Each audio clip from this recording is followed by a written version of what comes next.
Dallas week, Wednesday. I'll try to take your questions. I want to give you some time so you get your open locker room done. Yeah, you did like some chipping or had the tight end staying a little bit. What's the balance of that? Is there? I'm assuming there's cons to doing that as well. We always do that. I try to change the protections in a lot of ways.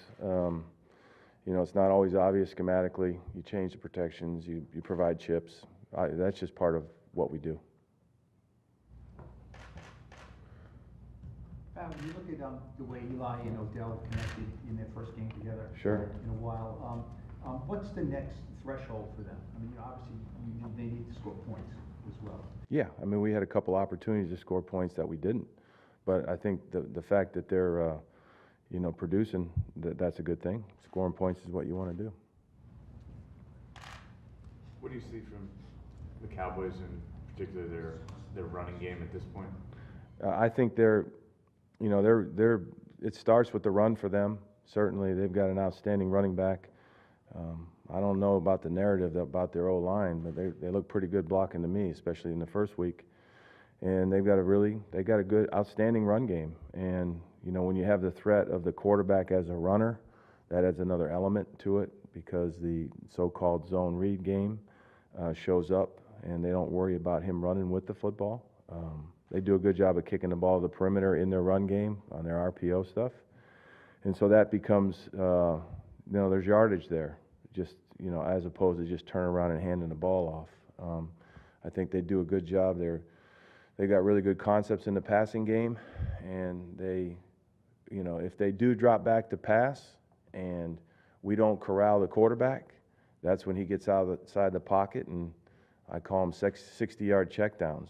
He's out running around. He's got a strong arm. If he sees somebody open, he can get the ball down the field, and I think that makes him also dangerous. Along those lines, you had a decent push with the pass rush last week, but only had one sack.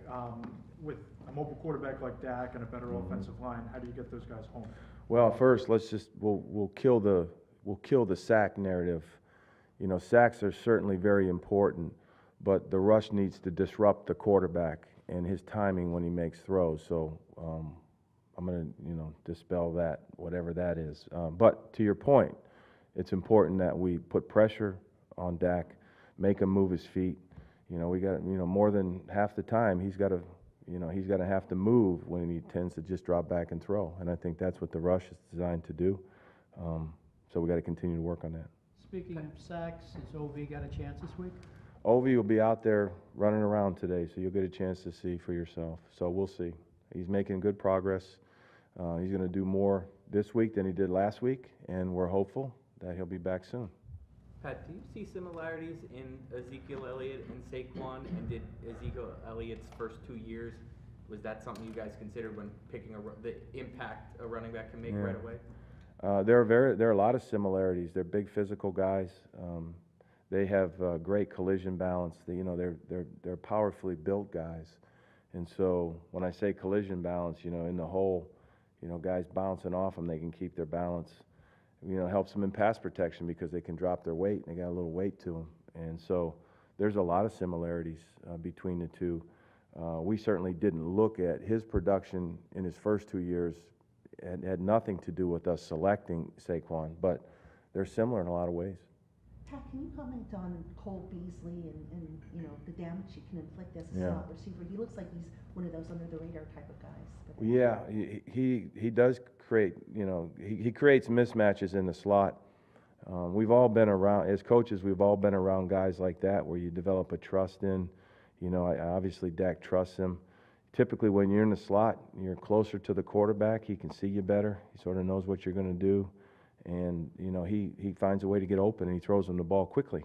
And I think that's the challenge that those types of receivers, present to the defense. And I think we've watched him have success for many years. And, we've kind of watched the way a guy with his size can have an impact on the game. You spent a lot of years in the division. What do these division NFC games mean? Well, they mean, any division game means a great deal. Certainly week 2 in Dallas. We're certainly looking forward to it. We understand what it means. I do think they all count one, so it's important that we put all our focus on Dallas, and worry about beating Dallas on this Sunday night, before we move on to anything else, certainly. But no, I've always enjoyed the NFC East rivalries. All the teams have great tradition. After last year, now all the teams have Super Bowl trophies, and this is one of the tougher divisions year in and year out. I really feel like all the teams have quarterbacks, all the teams can play defense, all the teams now have running games, and so it makes for very competitive games. You've been, like you said, with the NFC East, you've been involved in some of these rivalries. Are they all the same, or are you interested to see what Giants, Cowboys, what nuance or difference there is? Yeah, I think when you get a team ready to play, you look at the tactics and you look at the players and all that. I guess you would have to ask the fans who they want to beat most. That's more of that type of deal. I remember when I was in Philly, I was putting my trash out one morning early, my first year, and we weren't very good. And it was early in the morning. I was surprised by this person, and they said to me, "Listen, if you can go 2-14 if you beat Dallas twice." And so that was Philly's take on it. I don't have the full feel here. I understand it's important to beat everyone, and certainly, Dallas is our next one. Just opened up the door to have people greet you this tomorrow morning when you're taking out the garbage. Yeah, that's all right. It's not a new phenomenon. There's a lot of stats about 0-2 and how detrimental it is to trying to make the playoffs and stuff. Yeah, we don't worry about that. We don't worry about that. I mean, that's fun for everybody to talk about outside the building. We didn't do enough in the first game to win the game, and we're working to do what we can to win this next one, period, end of story. And so it's fun, I'm sorry, but all that stuff's fun for everybody to talk about, but we don't worry about that. I'm sorry. I was going to ask you about DeMarcus Lawrence, and can a team necessarily stop him by just chipping him, or do you have to kind of just pull him? No, the guy assigned to block him has to block him, and he's certainly been very disruptive. And the thing about him is he's long, he's got twitch. He can get going quickly, and he's relentless. He plays hard throughout the game. So you got a full day with him. You got to block him 65 or 70 times, or he'll disrupt the game. So you're asking me about a really good player, and we have our challenge blocking him. Saquon has this ability to improvise, right? Make something out of nothing, a couple different plays. Can you practice that? Can you practice plays where he, changes the field and then guys have to hold their blocks an extra 3 seconds? I mean, do you practice that as a team, or? No, you practice the plays as they're designed, and they're all run with the idea you're going to gain yards and hopefully a touchdown, and then you can just see the skill and ability of a player as he finishes a play and does what Saquon can do. But no. I'd like to ask another question about Sure. Saquon for Japan. Sure. You said that he had a great run, and that's why you drafted him. What do you find special in him, and what are your expectations here on? Yeah, it's a very good question. We found him special in all areas. That's why we drafted him so high.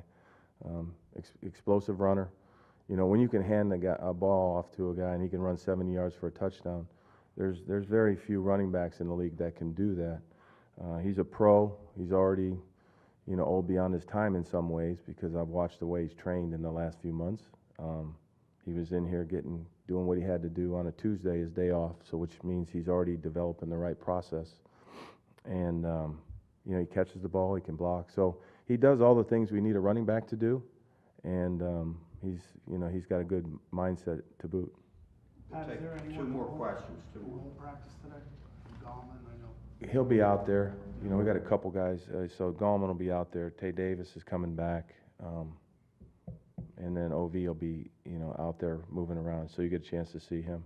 So I don't want to jinx it or anything. We've been pretty good that way. Anything else? As much as would be a compliment to Solder, do you expect opponents, the Cowboys with Lawrence, or even moving forward, to move their best pass rusher to Eric's side till he proves that he can handle it? I don't know. That's a tactical question for when Jason calls you. I mean, I don't know that. I don't know that.